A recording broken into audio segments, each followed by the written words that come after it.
Bienvenue à la saison 3 d'Apéro RH. Je suis super contente de vous retrouver pour cette nouvelle saison où on va discuter de sujets les plus intéressants les uns que les autres.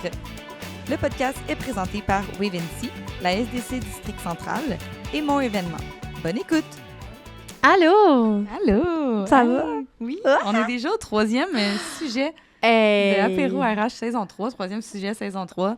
Oh mon Dieu, 3-3. Donc, on parle de leadership aujourd'hui, mais on parle aussi de tous les défis intergénérationnels qu'il peut y avoir en organisation. On a eu 2 super invités qui ont une belle complicité. Je pense que c'est quelque chose que j'ai dit aussi pour l'épisode d'avant, mais c'est la même chose. Là. Cette saison ici, comme toutes les saisons, les profils sont vraiment bien différents, mais complémentaires. Fait que la conversation, pour vrai, était enrichissante, motivante. Puis j'ai beaucoup appris, encore une fois, dans le sens où je pense que s'il y a quelque chose à apprendre, c'est que ça revient toujours à l'humain. Hein? Ressources humaines, humain.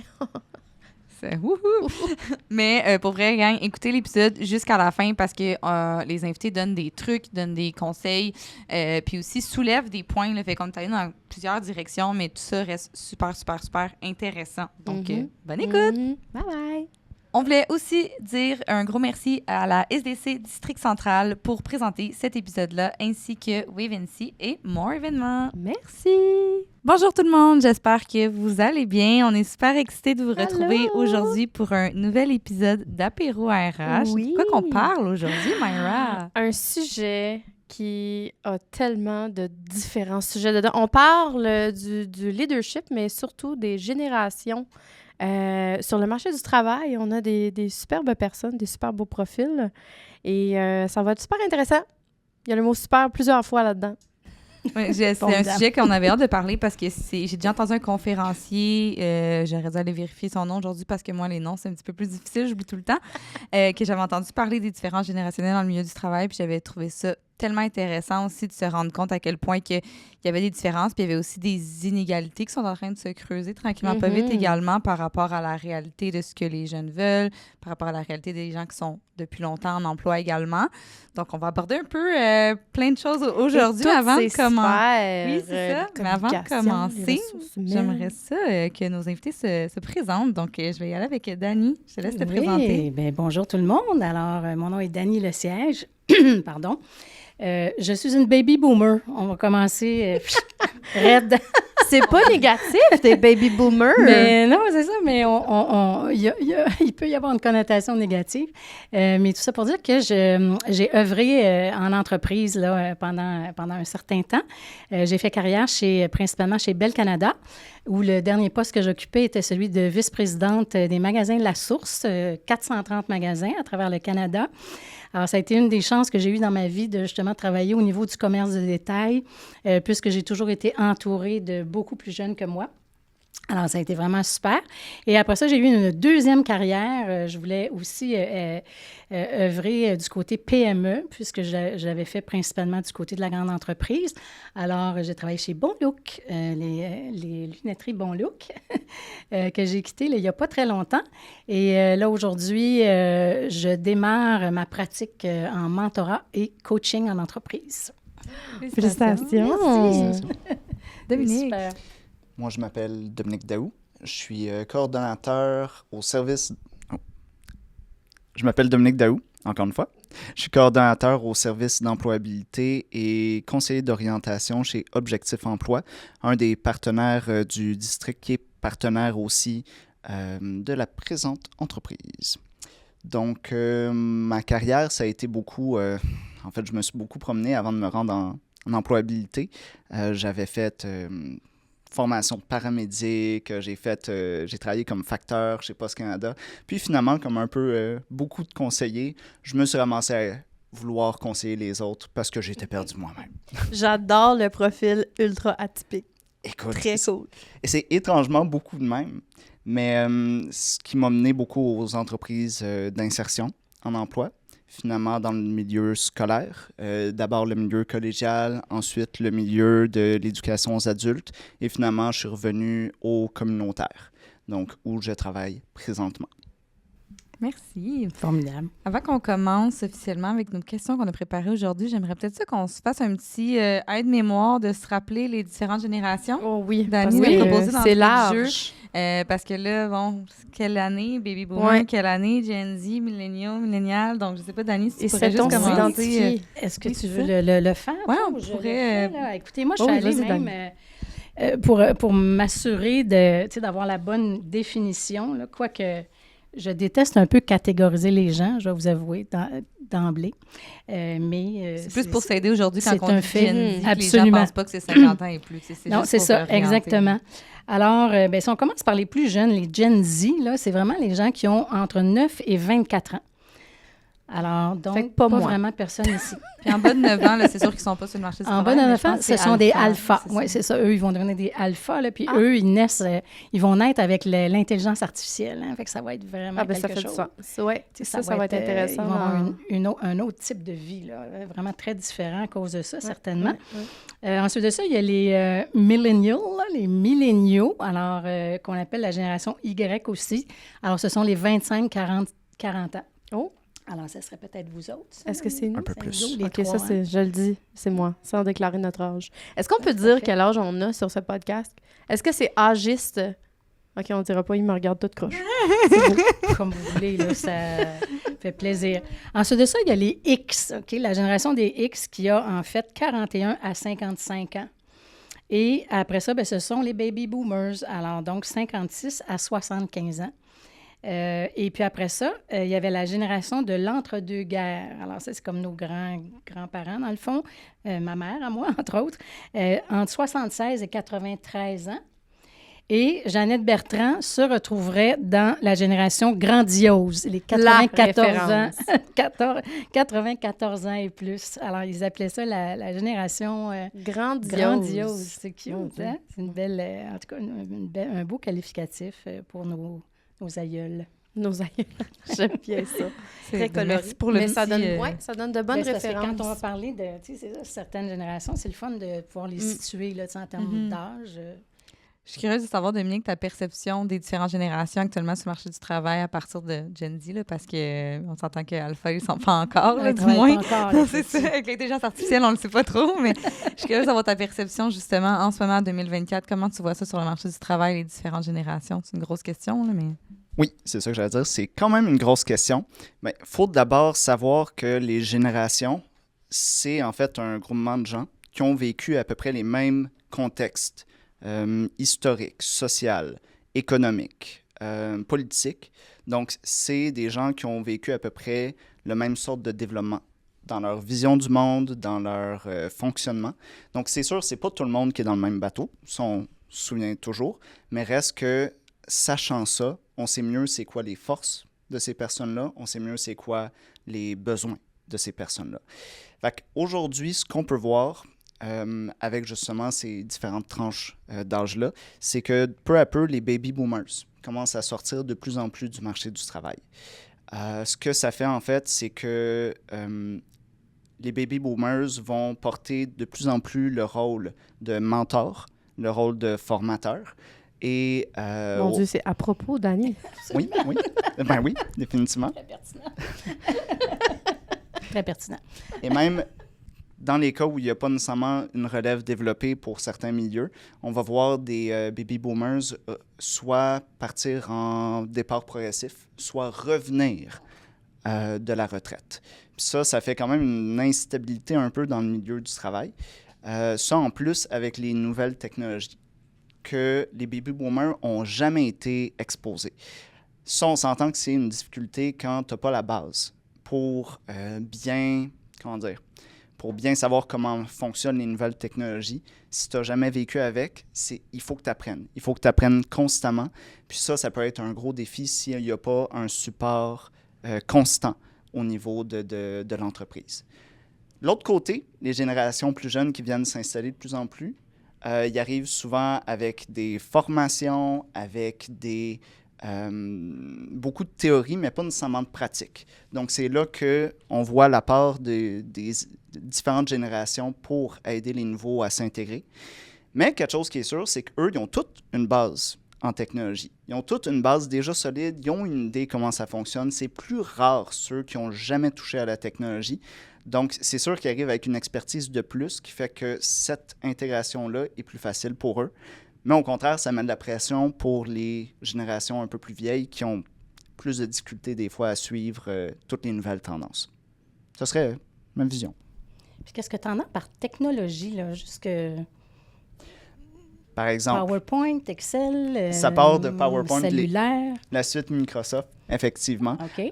J'ai constamment des clients qui n'ont jamais touché à ça, qui ont un certain âge, puis qui me le disent, qu'il y aurait besoin de ça pour soit trouver un emploi ou pour s'insérer dans un domaine particulier. Même si on assume que c'est la base pour la majorité des gens, ben on s'entend, il y a quand même une différence de ce côté-là. Les jeunes travaillent avec ça de plus en plus jeunes. Ben, nous, c'était enseigné à l'école. Ben oui. Moi, tu avais un cours d'informatique, il fallait que tu apprennes la suite Microsoft et tout ça. C'est obligatoire. Là. Apprendre à taper sur le clavier. Attends, ben, tu sais, je pense que ça a évolué là, au fil des années. Mais je me souviens, il y avait Excel, il y avait ci, il y avait ça faisait partie du curriculum. Puis quand même jeune, là, j'étais, je pense au primaire, peut-être pas Excel, là, mais tu sais, je me rappelle d'avoir fait des PowerPoint en 6e année. Ah oui. Exact. Mm-hmm. Puis à ça s'ajoute bien sûr toute l'intelligence artificielle, toute la communication qui est utilisée, réseaux sociaux, exactement. Au niveau des valeurs, il y a souvent des choses qui peuvent aussi rentrer en compte au niveau des valeurs entre les différentes générations. Je vais en nommer qu'une, mais souvent on entend le stéréotype de les baby boomers, c'est travail acharné, tandis que c'est peut-être plus nécessairement la réalité des jeunes aujourd'hui sur le marché du travail. Ça ne veut pas dire que ce n'est plus du tout, mais quand même, des fois, il peut y avoir des différentes... La façon de voir le travail est différente chez les nouvelles générations. Dani, qu'est-ce que tu en penses? Bien, c'est ça. J'ai dit un peu au départ tout ça que j'ai une certaine difficulté de cataloguer les gens, là, moi. Je crois tellement en l'individu. Je veux dire, chaque personne est différente. Puis ça me fait toujours bizarre de les cataloguer. Là, puis d'ailleurs, c'est trop cute, mais il faut que je passe un message de ma fille, OK, qui est une génération Y, donc une milléniale qui dit « Maman, dis-leur là, qu'on est travaillant. » Alors, je dis « Parfait. Oui, je vais le dire. » Mais c'est cute, même toi, dans ta question, tu vois, tu dis « Ah, les baby boomers, c'est beaucoup plus le travail acharné, peut-être moins aujourd'hui. » Mais moi, je pense que vous travaillez encore tous très fort. Puis... La seule nuance que je vois, c'est un plus grand désir d'équilibre qui existait moins dans le fond dans notre temps. Là. On travaillait, puis c'était un peu plus comme de l'esclavage. Là, c'était jump, puis how high. Là, c'était la définition de l'individu était par le travail. Beaucoup, c'est ça. On s'identifiait beaucoup, justement, à l'intérieur de notre travail. Souvent, on restait très longtemps dans une même entreprise. Aujourd'hui, on ne peut plus s'attendre à ça, là, que quelqu'un se marie avec ton entreprise puis qu'il va rester des années et des années. Si ça arrive, bien, tant mieux. Puis ça voudra dire que la personne a retrouvé justement des sources de motivation, d'avancement importantes. Mais moi, je crois que, justement, là, que ce soit la génération Z ou la génération Y, vous êtes travaillant encore. Merci. Ça change pas. Avec ça, là. C'est ça, on est vous d'accord. êtes très travaillant. Mais c'est juste que vous exprimez davantage, puis là, je ne veux pas vous parler comme à vous trois, là, mais je pense que vous exprimez davantage vos besoins, puis le fait que vous voulez évoluer, puis que vous voulez apprendre, puis que vous voulez éventuellement avoir des promotions, puis améliorer votre vie, mais pas à n'importe quel prix. Puis justement, en tenant compte de l'équilibre travail-famille qui est encore plus important que jamais. Puis qu'on retrouve maintenant dans les couples, autant d'un côté comme de l'autre. J'ose pas dire là, autant du côté de la femme que de l'homme, mais des deux hommes puis des deux femmes. Je veux dire, chacun a besoin de, justement, se séparer les tâches. Bon, toi, tu t'occupes des enfants le matin, moi, je les prends le soir. Alors, c'est généralisé. C'est même à notre époque, nous, excuse-moi, mais c'est le micro. Ah, excusez. Ah oui, je bouge. Alors, mais à notre époque, il était rare d'entendre un homme dire « Excusez-moi, je dois quitter à 5 heures, il faut que j'aille chercher les enfants à la garderie. » Puis là, bien, alléluia, tu sais, à la génération X, dans le fond, qui me suivait. 100%. C'est les premiers hommes qui ont dit « Hey, il faut que j'aille chercher mes enfants à la garderie. » Tu sais, ce qui nous donnait comme à nous, les femmes, de dire « Bon, ben... » Mais c'est ça que j'allais dire, tu sais, je pense on n'avait pas tort. on semble oublier, ou certaines personnes, pour pas généraliser, je pense qu'on oublie que chaque génération sur le marché du travail, ben il y a eu des pionniers dans chaque génération qui ont ouvert les portes pour que nous, on puisse s'exprimer au niveau de nos désirs de flexibilité, puis ça. Donc, oui, on travaille, et il y a des Gen Xers et des Baby Boomers et tout ça qui ont sûrement fait comme « Hey, non, je m'en vais chercher mes enfants en garderie à 5 ans. » On les salue. On les salue. Oui, absolument, absolument. Puis c'est pour ça qu'il faut tellement, justement, se respecter les uns les autres dans nos différences générationnelles, puis être à l'écoute de qui nous sommes. T'sais. Puis moi, je crois que, justement, les plus jeunes nous poussent vers l'avant, puis vers une évolution qui est extrêmement positive. Si on reste un peu dans les valeurs, justement, on parlait pas nécessairement de valeurs, mais là, tantôt, on était dans les compétences niveau de technologie. Là, on était dans la valeur du travail fort et tout ça. Y a-t-il quelque chose qui te vient en tête au niveau de peut-être les différences de valeurs entre les générations que, typiquement parlant, dans certaines entreprises, il y a des difficultés que tu as déjà peut-être rencontrées ou vues? Là? Je dirais la collaboration. Beaucoup avant, on avait l'idée du travail, la productivité un peu plus individuelle. Mais de plus en plus, autant au niveau avec la direction qu'entre les employés, je remarque un peu plus un désir de collaborer, un désir de créer ensemble qui donne un certain pouvoir aux employés, mais qui est typique, je dirais, de la valeur de travail d'équipe, d'harmonie de la société dans laquelle on vit, mais qui est aussi représentative des nouvelles générations pour qui c'est beaucoup plus important qu'avant.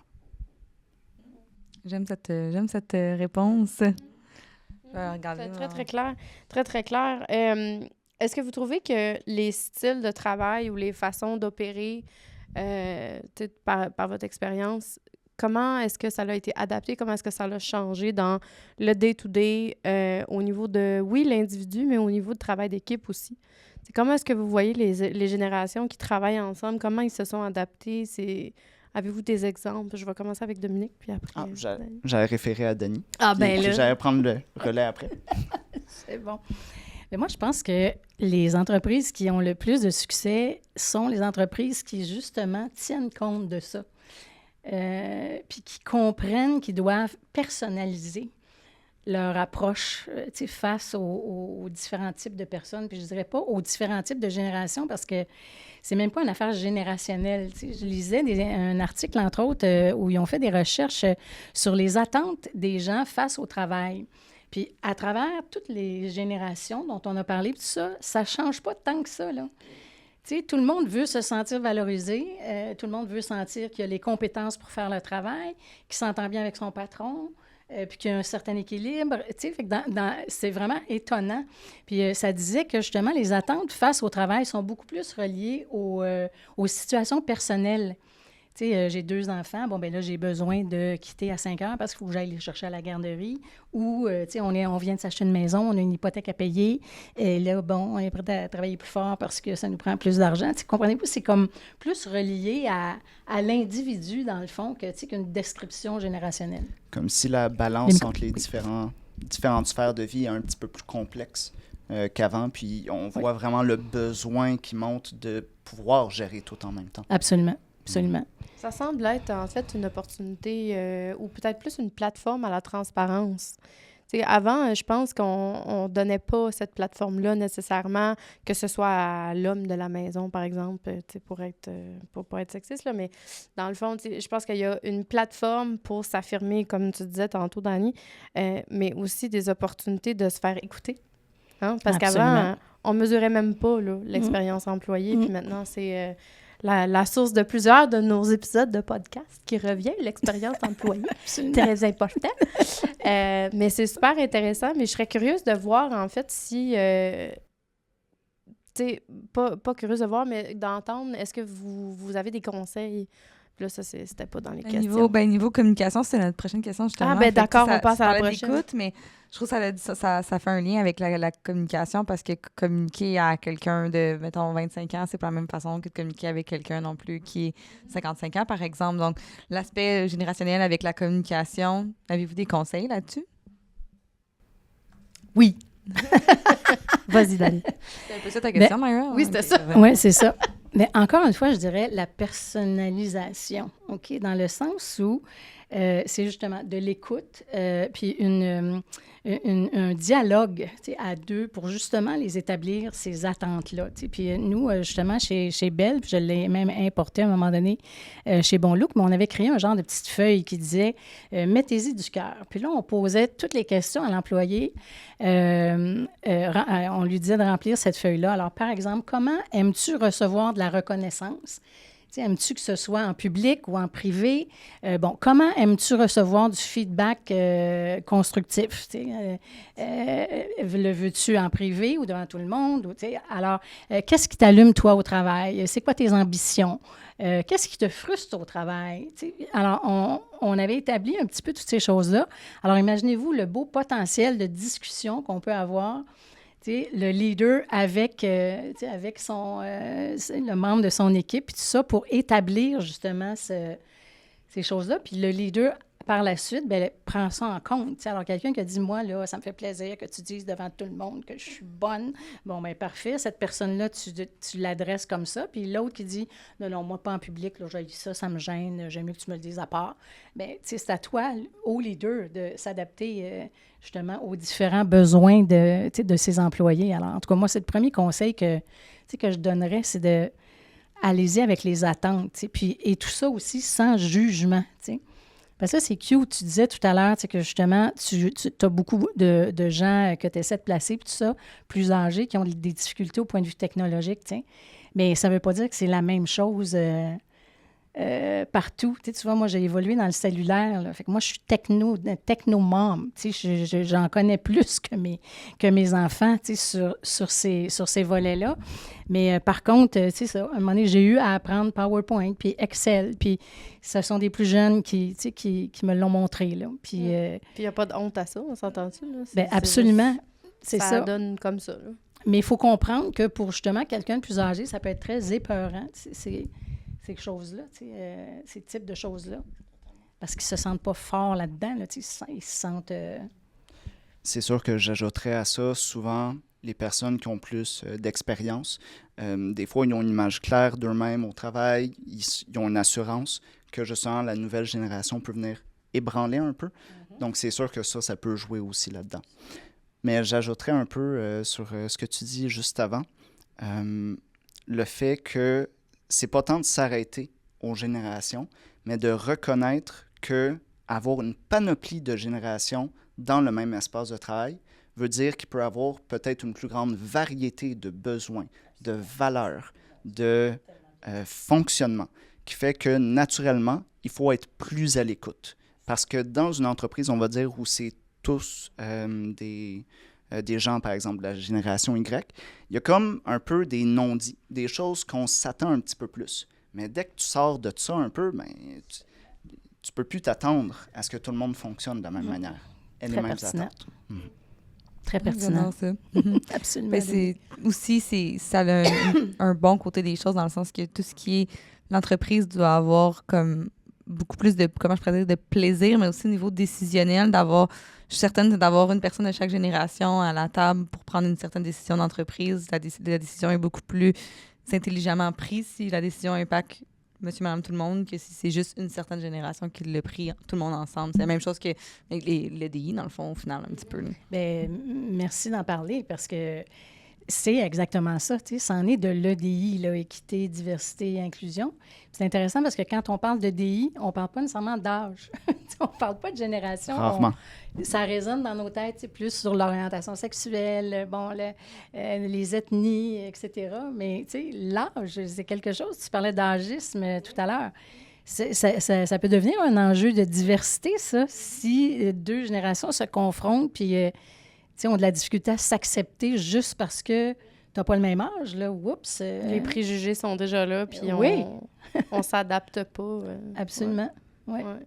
J'espère que vous avez jamais vécu ça, là, de vous autres. Là. En tout cas, moi, anecdote, c'était jadis, là, quand j'avais genre une quinzaine d'années. Là.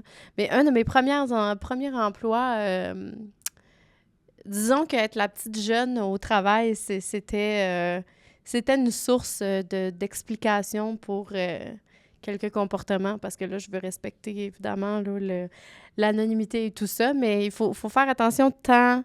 Je pense, quand on est plus jeune que plus âgé, que dans le milieu, c'est que ça devrait jamais devenir un réflexe en soi de dire « Ah, ben, t'es la petite jeune, là, toi, là, tu comprendras pas ça, là, tu sais, là. » Ou « Ah, ben là, non, t'es trop vieille pour ça, là, ça, c'est pas de tes affaires, tu sais. » C'est... j'entends beaucoup que c'est axé sur l'humain. Je sais pas si c'est ça. C'est comme le thème de la saison. Bien, absolument. Mettons. Ça revient toujours à ça. On a bien choisi nos sujets. Oui, bravo ça revient toujours à ça. Mais moi, j'avais comme un follow-up question un peu, puis là, j'ai perdu ma feuille. Attends. Je m'excuse, tout le monde. OK. Fait que dans le fond, là, on a parlé de communication et tout ça. J'aimerais bien y aller un petit peu plus là, dans le concret en soi, si vous avez un exemple à donner. Bon, Dani, toi, dans ton contexte de leader en entreprise et toi, dans ton contexte peut-être plus au niveau de support, est-ce que vous avez un exemple concret à donner où vous avez dû adapter votre style de communication ou votre façon de faire, que ce soit sur un team meeting ou quelque chose comme ça,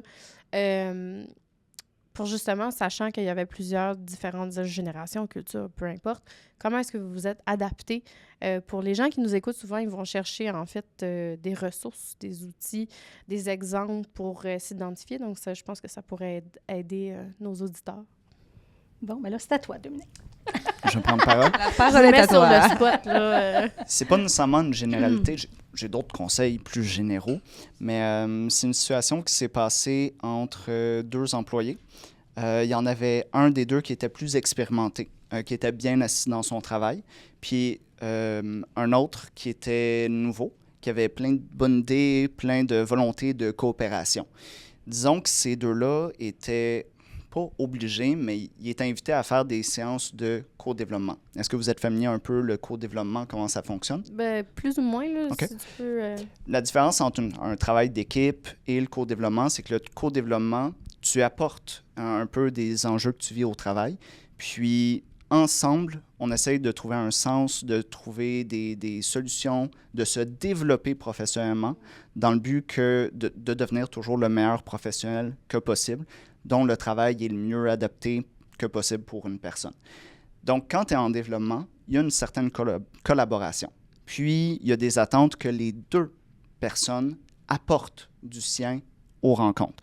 Donc, aussi que les deux personnes puissent se montrer d'une certaine manière vulnérables, que les deux personnes puissent aller chercher de l'aide envers l'autre. Disons que l'employé qui était plus expérimenté, qui était bien assis dans ses bottines, disait « Moi, je maîtrise mon travail, j'ai pas besoin de ça, j'ai pas besoin de ton conseil.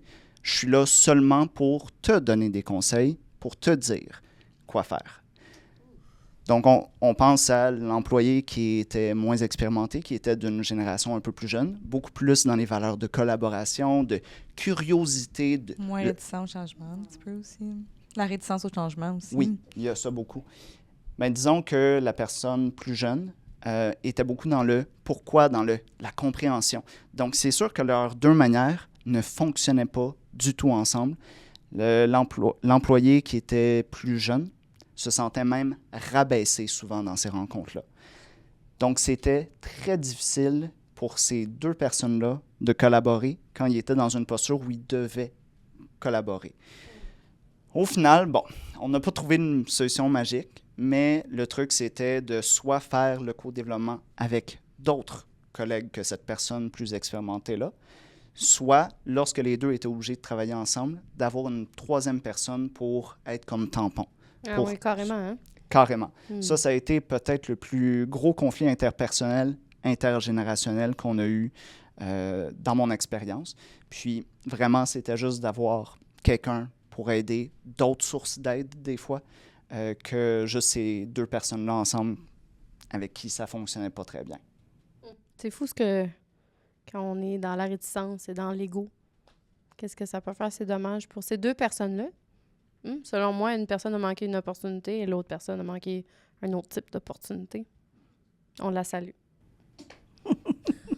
Tani, quelque chose à rajouter à cette question? Oui, bien, je pense que ça doit arriver malheureusement trop fréquemment. Là, moi, je vais essayer de prendre un exemple inverse. Mettons peut-être un enjeu avec un plus jeune qui me vient à l'esprit.